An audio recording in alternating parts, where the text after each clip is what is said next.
టాలీవుడ్ హీరోయిన్లు Kajal తమన్నాకు big shock తగిలింది. Crypto app ప్రమోషన్లపై Puducherry పోలీసులు నోటీసులు ఇచ్చారు. క్రిప్టో కరెన్సీ మోసానికి సంబంధించి పోలీసులు విచారణ చేపట్టబోతున్నారు.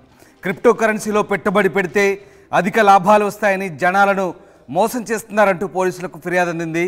రిటైర్డ్ ఉద్యోగి అశోకన్ ఫిర్యాదుతో పోలీసులు దర్యాప్తు ప్రారంభించారు.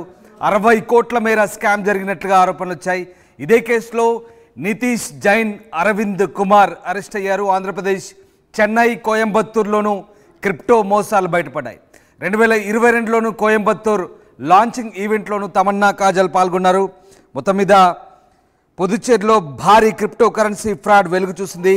క్రిప్టో కరెన్సీలో పెట్టుబడి పెడితే అధిక లాభాలు వస్తాయంటూ ఆశ చూపి 10 మంది నుంచి సుమారు 2,40,00,000 వసూలు చేశారు నిందితులు. చివరకు ఏమీ చెల్లించకుండా చేతులెత్తేశారు. దీనిపై ఓ రిటైర్డ్ ప్రభుత్వ ఉద్యోగి అశోకన్ కంపెనీ తమను మోసం చేసిందంటూ పోలీసులకు ఫిర్యాదు చేయడంతో ఈ ఘటన వెలుగులోకి వచ్చింది. ఈ కేసులో పుదుచ్చేరి పోలీసులు సినీ తారలు తమన్నా, కాజల్ అగర్వాల్లను విచారించాలని నిర్ణయించారు. కంపెనీ ప్రారంభోత్సవం, ప్రమోషనల్ ఈవెంట్లో ఈ ఇద్దరు సినీ తారలు తమన్నా, కాజల్ అగర్వాల్ తెగ పాల్గొన్నారు. అదే వీరి మెడకు చుట్టుకుంటోంది. ఆరోపణలు ఎదుర్కొంటున్న క్రిప్టో కరెన్సీ కంపెనీని 2022లో కోయంబత్తూరులో ప్రారంభించారు. ఆ ప్రారంభోత్సవ కార్యక్రమానికి సినీ నటి తమన్నా ముఖ్య అతిథిగా హాజరయ్యారు. అనంతరం మహాబలిపురంలోని ఓ స్టార్ హోటల్లో జరిగిన కంపెనీ సక్సెస్ ఈవెంట్ కూడా నటి కాజల్ హాజరైంది. ఆ ఈవెంట్లో సుమారు 100 మంది పెట్టుబడిదారులు తమ పెట్టుబడుల ఆధారంగా 10 లక్షల నుంచి 1 కోటి వరకు విలువైన కార్లతో సహా ఖరీదైన బహుమతులు అందుకున్నట్లు నివేదికలు చెప్తున్నాయి. ఆ ఫోటోలను ప్రకటనలో వేసించి కంపెనీ నిర్వాహకులు 100 కోట్లు వసూలు చేశారనే ఆరోపణలు వస్తున్నాయి. ఇప్పటికే ఈ కేసులో పుదుచ్చేరి పోలీసులు నితీష్ జైన్, అరవింద్ కుమార్లను అరెస్ట్ చేశారు. కంపెనీ ప్రారంభోత్సవం, ప్రమోషనల్ ఈవెంట్లతో సంబంధం ఉన్న తమన్నా, కాజల్ అగర్వాల్ను ప్రశ్నిస్తే మరిన్ని ఆధారాలు దొరకవచ్చనేది పోలీసుల ఆలోచన. వీరికి కేవలం ఎండార్స్లైనా లేదా కంపెనీ ఆర్థిక వ్యవహారాల్లో కూడా ప్రమేయం ఉందా అనే కోణంలో దర్యాప్తు చేసే అవకాశం కనిపిస్తుంది. ప్రస్తుతానికి ఈ ఫ్రాడ్ పుదుచ్చేరిలో బయటపడ్డప్పటికీ దేశవ్యాప్తంగా ఈ కంపెనీ బాధితులు ఉండొచ్చని పోలీసులు అనుమానిస్తున్నారు. ప్రధానంగా ఢిల్లీ, ఒడిశా, మహారాష్ట్ర, ముంబై, కోయంబత్తూర్, బెంగళూరు, ఆంధ్రప్రదేశ్, కేరళ, విల్లుపురం, తిరుపూర్లలో ఈ కంపెనీ పెట్టుబడిదారులను ప్రభావితం చేసిందని నివేదికలు చెప్తున్నాయి. సో మొత్తం మీద టాలీవుడ్ హీరోయిన్లు తమన్నా, కాజల్ అగర్వాల్ చిక్కులో పడ్డారు. ముఖ్యంగా క్రిప్టో యాప్ ప్రమోషన్లో పుదుచ్చేరి పోలీసులు ఇక వీరిని విచారించే అవకాశాలు కనిపిస్తున్నాయి. దీనికి గాను వీరికి ఇప్పటికే నోటీసులు జారీ చేశారు. రైట్, మా కొలీగ్ రవిచంద్ర జైన్ అవుతున్నారు. రవిచంద్ర, హీరోయిన్ కాజల్, తమన్నాలకు ఇది బిగ్ షాక్ అని చెప్పొచ్చా? క్రిప్టో యాప్ ప్రమోషన్ సంబంధించి అంటే బాధితులు ఇచ్చిన ఫిర్యాదు మేరకు వారికి ఇద్దరికి కూడా నోటీసులు అందించినట్టుగా తెలుస్తోంది. సో ఎలాంటి దర్యాప్తు చేసే అవకాశం ఉంది ఇద్దరిపైన? రామదాస్, టాలీవుడ్ హీరోయిన్ కాజల్, తమన్నాకైతే ఒక బిగ్ షాకే చెప్పుకోవచ్చు. తమన్నా, కాజల్కే కాదు, నిజంగా సెలబ్రిటీస్ అందరికి కూడా ఇది ఒక బిగ్ షాక్ గానే చెప్పాలి. ఎందుకంటే సెలబ్రిటీస్ అందరూ కూడా రకరకాల యాప్లకు కానీ లేదా కంపెనీలకు, రియల్ ఎస్టేట్, ఫైనాన్స్ ఇలాంటి వివిధ వ్యాపార విభాగాలకి వాళ్ళు బ్రాండ్ అంబాసిడర్లుగా వ్యవహరిస్తున్నారు. ఆ కంపెనీని ప్రమోట్ చేస్తున్నారు. వాళ్ళు రెమ్యూనరేషన్ తీసుకొని ఈ ప్రమోషన్స్ లో పాల్గొనటం ఒక ఎత్తు అయితే, వీళ్ళని చూసి మేము ఇన్వెస్ట్ చేశామంటూ కూడా గతంలో కూడా కొన్ని కంపెనీల విషయంలో, కొంతమంది సెలబ్రిటీల విషయంలో కూడా కోర్టులో కేసులు ఫైల్ అయినాయి. అలాగే ఇప్పుడు క్రిప్టో యాప్ గురించి, అలాగే వీళ్ళిద్దరికి కూడా ప్రమోషన్స్ లో పాల్గొన్నారు.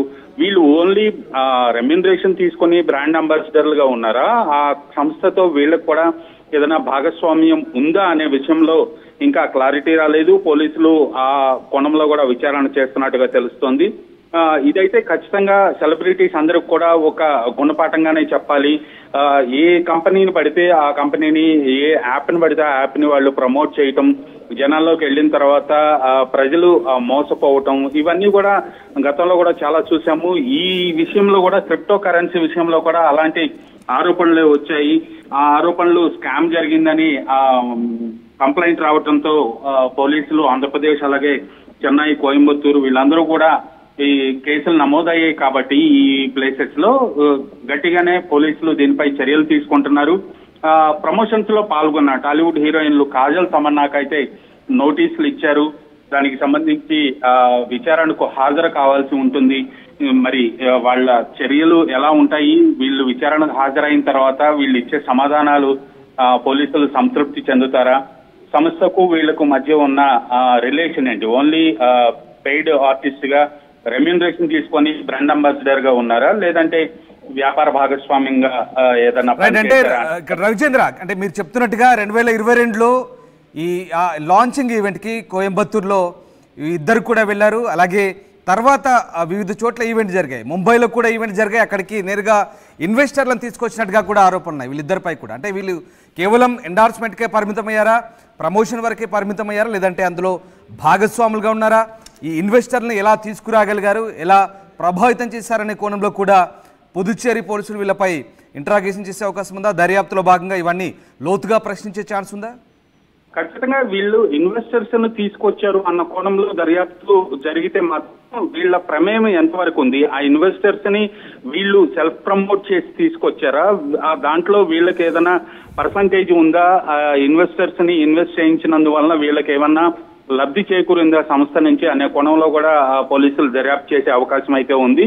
సో ఖచ్చితంగా వీళ్ళని చూసి లేదా కంపెనీ ప్రమోషన్స్ యాక్టివిటీని చూసి కానీ, కంపెనీని చూసి కానీ ఇన్వెస్టర్లు కొత్తగా వచ్చారా, లేదా తమన్నా, కాజల్ వీళ్ళు సొంతగా ఇన్వెస్టర్స్ ని తీసుకొచ్చి ఆ సంస్థలో పెట్టుబడి పెట్టించారా అనే కోణంలో పోలీసులు విచారణ చేస్తే గానీ నిజాలు బయటకు వచ్చే అవకాశం లేదు.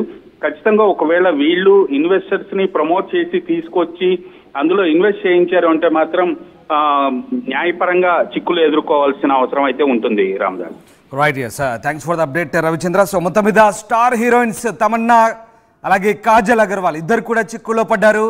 క్రిప్టో యాప్ ప్రమోషన్ సంబంధించిన మోసంలో వీరిపై దర్యాప్తు సాగే అవకాశం ఉంది. పుదుచ్చేరి పోలీసులు ఇప్పటికే వీరికి నోటీసులు కూడా ఇచ్చారు. కేవలం ప్రమోషన్ వరకే పరిమితం అయ్యారా, లేదా ఆ వ్యాపారంలో భాగస్వాములుగా ఉన్నారా, అలాగే ఇన్వెస్టర్లను తీసుకురావడంలో, ఆకట్టుకోవడంలో ఏ రకమైనటువంటి ప్రయత్నాలు చేశారనే కోణంలో అయితే ప్రస్తుతం పుదుచ్చేరి పోలీసులు వీరిపై లోతైన దర్యాప్తు చేసే అవకాశం కనిపిస్తుంది. మొత్తం మీద క్రిప్టో యాప్ ప్రమోషన్ సంబంధించి హీరోయిన్స్ అలాగే సెలబ్రిటీస్ ఇలాంటి ప్రమోషన్ చేసినప్పుడు ఖచ్చితంగా చాలామంది అట్రాక్ట్ అవుతుంటారు, ఆకర్షితులు అవుతుంటారు.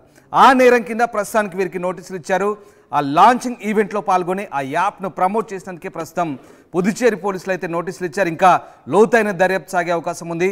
ముఖ్యంగా పెట్టుబడి పెడితే అధిక లాభాలు వస్తాయంటూ జనాలను మోసం చేస్తున్నారంటూ ఫిర్యాదు అందిన నేపథ్యంలో ప్రస్తుతానికి ఈ అంశానికి సంబంధించి పుదుచ్చేరి పోలీసులు అయితే దర్యాప్తు చేస్తున్నారు. 60 కోట్ల మేర స్కామ్ జరిగినట్లుగా ఆరోపణలు వస్తున్నాయి. ఇప్పటికే నితీష్ జైన్, అరవింద్ కుమార్ అనే ఇద్దరిని కూడా అరెస్ట్ చేశారు. ఒకటి కాదు, రెండు కాదు. ఆంధ్రప్రదేశ్, చెన్నై, కోయంబత్తూరులోనూ క్రిప్టో మోసాలు కనబడుతున్నాయి. బెంగళూరు, ముంబై ఇలా చాలా చోట్ల ఈవెంట్ కూడా జరిగినట్టుగా పోలీసులు చెప్తున్నారు.